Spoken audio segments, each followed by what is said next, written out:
You are listening to Single Smart Female, Romantic Fairy Godmama Edition. This show is brought to you by Irresistibility, expert help for women with online dating. Are you experiencing inbox crickets or real-life crazies? It's not you, it's your online dating profile. Let us help you do online dating that leads to real-life love and romance. Go to helpmeonlinedate.com and we will send you the first 2 video chapters of our program for free. Hey, Jen. Hey, Jen. Hey, single smart females. Hey, ladies. Guess what? It's Jen. Jen. Jen squared. Bringing you a topic today on dating. How to improve your dating love life. That's not the topic, but we always want to improve your dating love life. Yeah, a little bit. It's on my agenda every once in a while. Yes. Go ahead. No, you go ahead. No, you. I like you better. Okay. Today's topic is catfishing. Yes.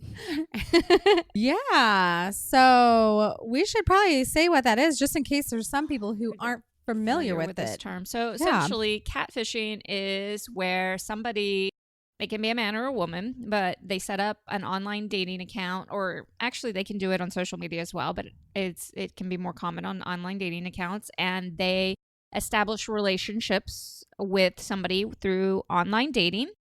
And these are fake accounts. So essentially they're presenting themselves as somebody that they're not. Like they have a completely different identity. Right. And it's typically in an attempt to gain something from you, maybe financially, maybe something else. I don't know. Sometimes. Yeah. I've seen it, from what I've seen and the research I've done, it's a lot of lonely people who are very scared of, they want connection, they want love, but they don't think that they'd actually get it in real life. So they create it with you. And then of course and that was something I was going to bring up as a point, and Jen got to it. Shoot. It's okay. No worries. Pretend like you didn't hear that. Earmuffs. But then there can be a financial piece to it as well. Or a scam. Okay.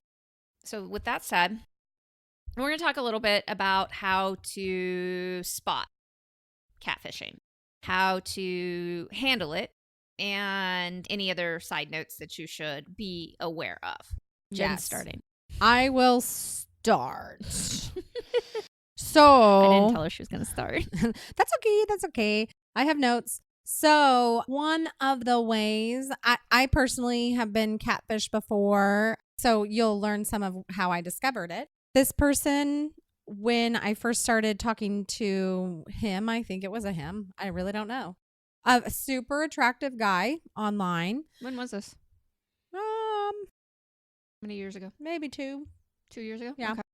Super attractive guy, but it was almost like he wanted me to be exclusive with him, and I had never met him before. Okay. That's a really big key there, ladies. Any guy that wants you to be exclusive with them especially when you haven't met them in person, good potential for catfishing. Absolutely. Yeah. Oh, I'm sorry. Not even a good potential. That's catfishing. Agreed. Yeah. There's no alternative there. Okay, Right. We had started talking online and had come up with a time to meet. He said he didn't live close to me, and that it was basically a 2-hour drive, and that it was hard to find time to drive over to meet me because he worked so many days, like 6 days a week, and had children and this and that. So he couldn't meet me, and that if we planned a time to meet, something would happen. He would push it back. Now, that doesn't always mean that if somebody has something happen and has to reschedule a meeting with you or a date with you, that person is catfishing. But you'll see there'll be more than one sign this person will display to you that will help you to determine it is catfishing. Okay. So, all right. So what happened? Oh, well, when he was basically saying, I don't want you going out with other people. And I said to him, excuse me, we've not even met. I'm not going to put exclusivity at all with somebody I've not even met before. So he responded with, I wouldn't say like super angry message, but an upset message. saying that, this wasn't right, and that he would come to meet me if he could, but circumstances were causing it to where he couldn't come, and that I should be understanding of that, and putting it on me that I am making a bad decision or I am not being reasonable here. So eventually I just ignored him and blocked him. Jen did a great thing about ignoring him and blocking him, but I want you ladies, she didn't know this at the time, but now she wouldn't let this happen again. Once a guy, if he starts talking about exclusivity before you've even gone out with them, don't even worry about talking to him anymore. Just block him right there. Just cut that conversation off. I don't say that very often, but that's one of those points that, yes, you should go ahead and do that. Yeah. Okay. Mm-hmm. And next, so what's another good sign of catfishing? So I'll bring up the piece that I brought up earlier. Okay. They will start to, not, this doesn't happen every single time, but a lot of people who have been scammed have given a lot of money and to catfishers. I've heard stories of people giving hundreds of thousands of dollars. I mean, it's just incredible the amount of money that they will provide. I'm going to rewind just a little bit because we're going to go into that in a little more depth, but I want to rewind it just a little because there's something that builds up to that first. Okay. So what you'll notice before them, they won't always press for exclusivity right away, just so you know that's not necessary. But if it does happen, you know for sure that that's catfishing. So shut it off then. But what will happen before they start asking for money is they'll start talking about making plans with you, and they'll make plans and they'll cancel, make plans and cancel, make plans and cancel. So you never actually get to meet them in person, or they keep giving you reasons why they can't meet you in person, okay, for an extended period of time. And that's a lead up into this. And then all of a sudden, once they start doing this, let's say it's a couple weeks. So I'm going to give you two scenarios, those different scenarios of plans and cancel, or just they say they can't meet yet. That in conjunction with, if you within a couple of weeks, if they, or even within a month, they start saying how they're having financial difficulties. On top of that, that is catfishing. No other option there. Okay. Right. The combination of those two things, block right away. Agreed. Okay. If they start talking, even if they're just talking about the financial stress of it all, because what happens is, what these people are really good at doing is they, especially the ones that this is a scam for them, they're really good at online connection with you and making you feel things that you haven't felt in so freaking long. They're really good at building this interaction to get you to trust them, and they make you feel like you're the only one in the world, and they'll spend a lot of time, and then all of a sudden you're hooked, and said, because you have a soft heart, then all of a sudden you want to help them because there's a very good possibility they know that you're financially probably in a good place, and you're probably going to be somebody who's willing to help them. And women fall for this all the time, and I feel really bad for women because we haven't been truly educated on how this works. But that's what happens, is they will establish that connection, but they'll either won't agree to meet you because they can't, I'm doing air quotes right now, or they'll agree to meet you and then keep canceling. And then they start talking about their financial duress. Really important that you make the connection together, and that don't even worry about fucking telling them off, because these people, they don't care, especially the scammy ones. Okay. Like I said, there are a lot of people that are just doing it because they're too afraid to have a real life relationship. So they have it vicarious through the internet. They're too afraid that you would reject them. But I want you to know that it is okay to go ahead and just cut them off, because they're going to pull on your heartstrings and suck you for as much as they can possibly get out of you. Now, finally, I'm looking at Jen and she's just looking at me like, yeah. Right? Yeah. I agree. I agree.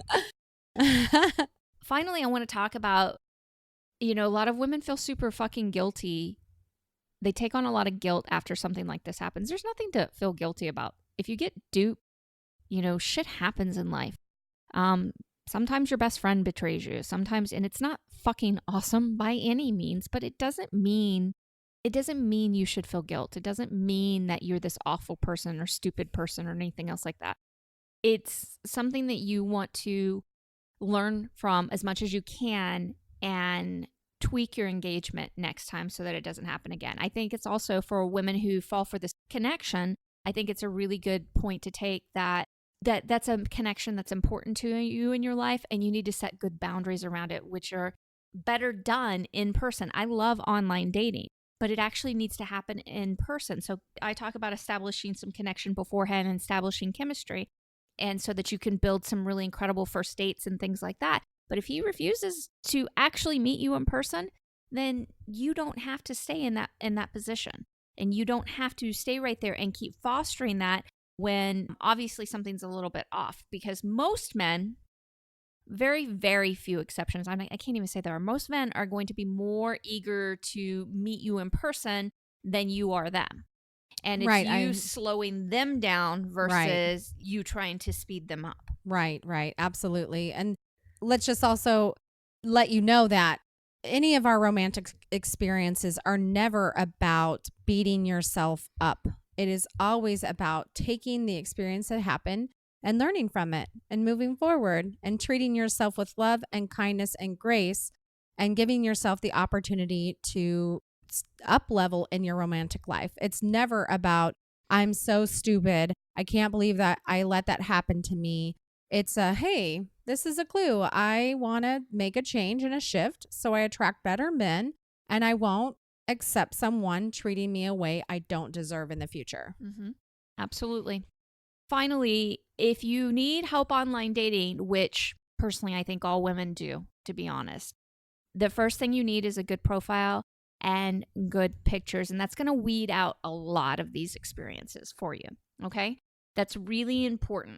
Men like this, and men and crazy men in general, have a harder time connecting with women that they can tell really value themselves and value themselves in the right way. We're not talking about just putting a list of things that you don't want. Like, I don't want any players. I don't want any, that kind of shit. That's like the worst profile you can put up there. Right. Okay. So you need to actually put together a great profile with photos, and we can help you do that. We'll give you the first 2 chapters of our online dating program, video chapters of our program for free if you go to helpmeonlinedate.com. Okay, lover girl, it's time for the final thought on today's show. It is truly difficult to catfish an adored woman because she values herself and can easily see their ruse. Thank you, lover girl, for joining us on this romantic fairy godmama edition of Single Smart Female. Don't forget to text this episode to all of your single smart girlfriends, as well as visit us at singlesmartfemale.com. We'll talk to you next time. And here's to you having everything you want in life and love.